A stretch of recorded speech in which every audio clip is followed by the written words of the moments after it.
Hello everyone and welcome to a new GunPla review. This time we are looking at the MS-07B-3 Gouf Custom, best known for being Norris's mobile suit in the 8th MS team. However, according to lore, several of these units were produced, some of which show up in various mangas, and I believe you can also equip one of these units in Zeonic Front for the PlayStation 2. Wherever you know the suit from, it is definitely a cool one, taking what made the Gouf pretty awesome and taking it to the next level. Aesthetically, we have a striking color scheme, as this is based off a 1970s robot. Therefore, the bright colors really do make it stand out. In addition to that, this was a very easy kit to put together. It's generally straightforward with no major gimmicks and a really cool supply of weapons. In addition to that, there are only two stickers for this kit, the mono eye and a scope for one of the weapons. However, there is more than just aesthetics when it comes to reviewing GunPla.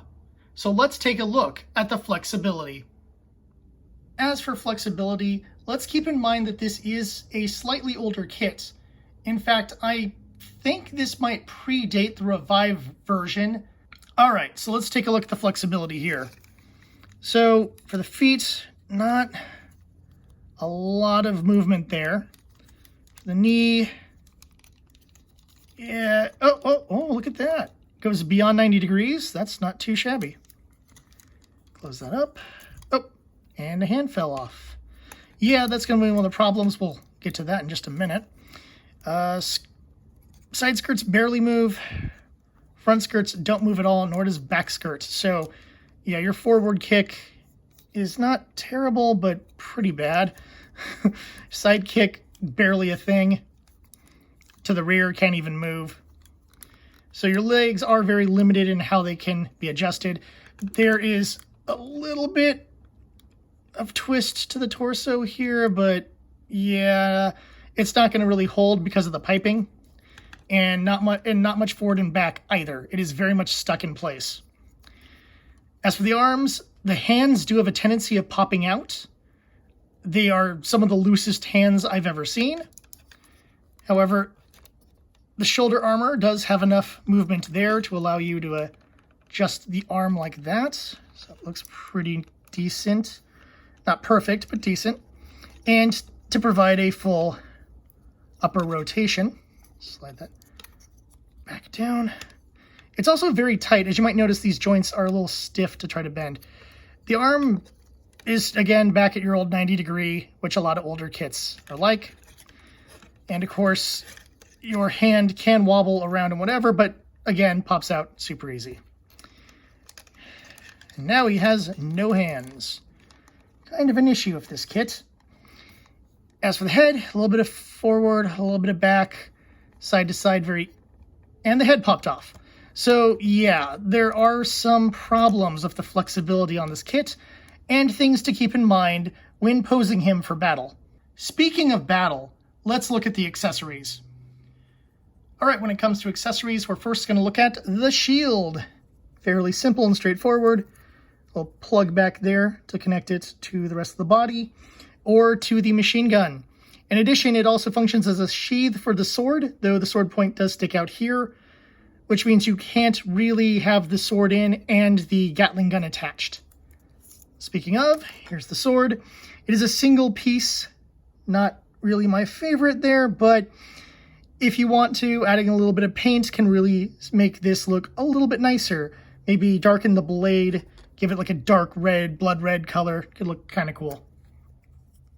But we're not done with the shield because, of course, it can attach to the Gatling gun. The Gatling gun is pretty awesome. It has no movable parts, but it does look pretty cool.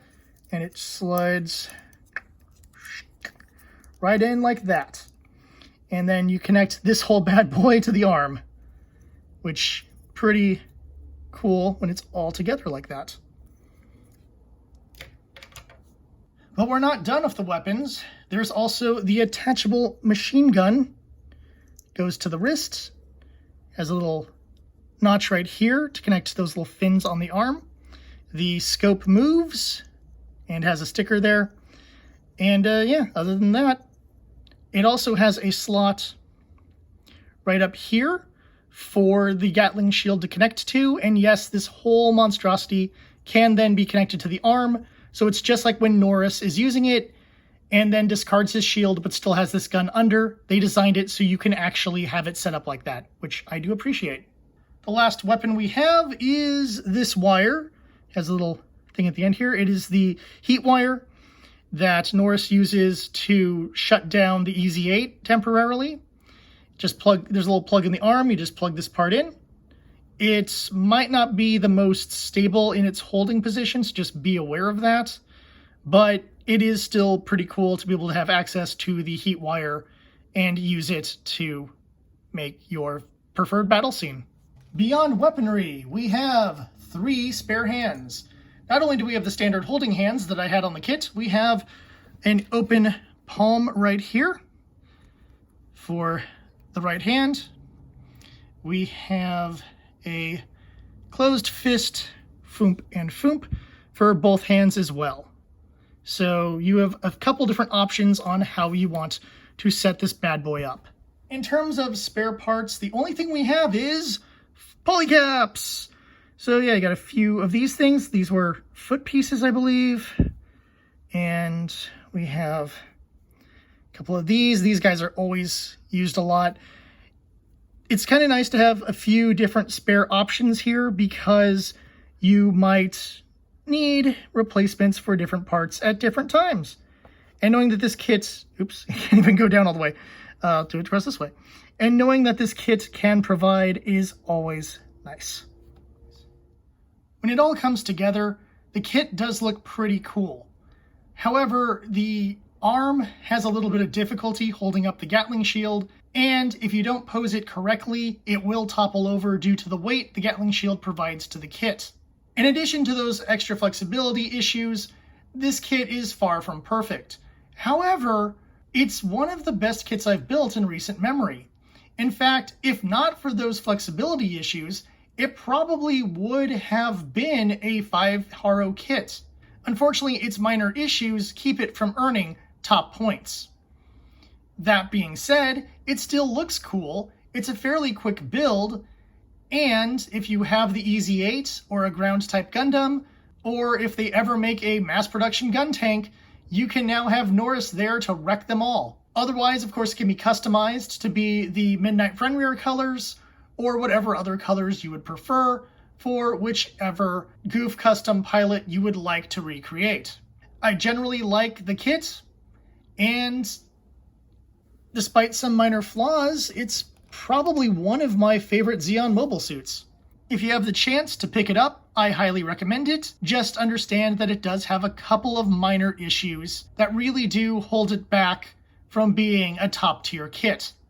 On the positive side, it has a lot of weaponry, which allows for a lot of different posing options. It's very sturdy despite the hands and the head, and it generally looks cool and it's an easy build. If you're a beginner, this might be a great kit to start on. If you're advanced and just want a quick run through the park build, this is a great choice. I hope this has helped your GunPla purchasing decision. Until next time, thank you for watching, and I'll see you at the tavern.